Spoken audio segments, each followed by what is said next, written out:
The unemployment rate in Massachusetts stands at 7.4%, below the national average, but still the highest since 1993. Last month, the state lost some 5,000 jobs, which makes finding a new job more challenging than ever. And that's tonight's Sunday Cover. Unemployed people in a Boston suburb pioneering a new way to market their skills.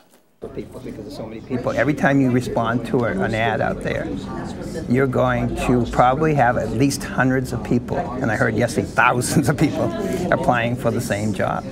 Since Ken Masson was laid off from his marketing job last December, 2 million more Americans have joined him on the unemployment rolls.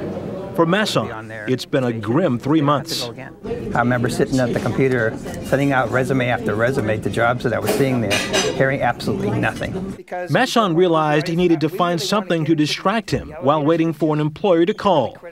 He decided to try to get noticed. You cannot do your standard job hunting and be successful at getting a job. That's how Masson launched a TV show for the jobless.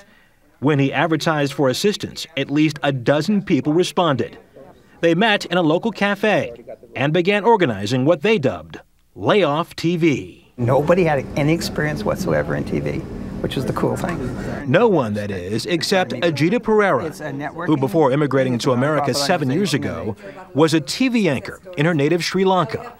This project, I think, has been a lifesaver for a lot of us. So what are the tools you guys are using? The show has now been officially named the New England Job Show. It's taped in public access studios in the Boston suburb of Chelmsford and should begin to be broadcast on local cable systems this spring. We'd like to give as many people as possible the chance to put themselves out there. Pereira is one of the show's anchors. Masson is the executive producer.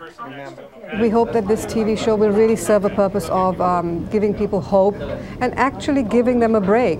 The show will offer financial advice, image makeovers, networking tips, and will even have a 30-second personal commercial for people to sell their skills on air. I'll flash 5, 3 and 1, 2 and 1 to use. A makeshift studio crew has been wrestling with lighting and cameras, but they've gotten help from professionals, like director Matt Scott. And let me see a cheat on camera 1 right there, okay. For the creative team, the show is more than just a way to find jobs. It's an outlet that helps them cope with the psychological effects of unemployment. On a bad day, I will get depressed. I will sit on my couch all day in my pajamas maybe, and painfully go through the whole process of submitting those resumes. But those days are few. The whole team hopes that after they get jobs, others will step in to replace them and keep the show on the air.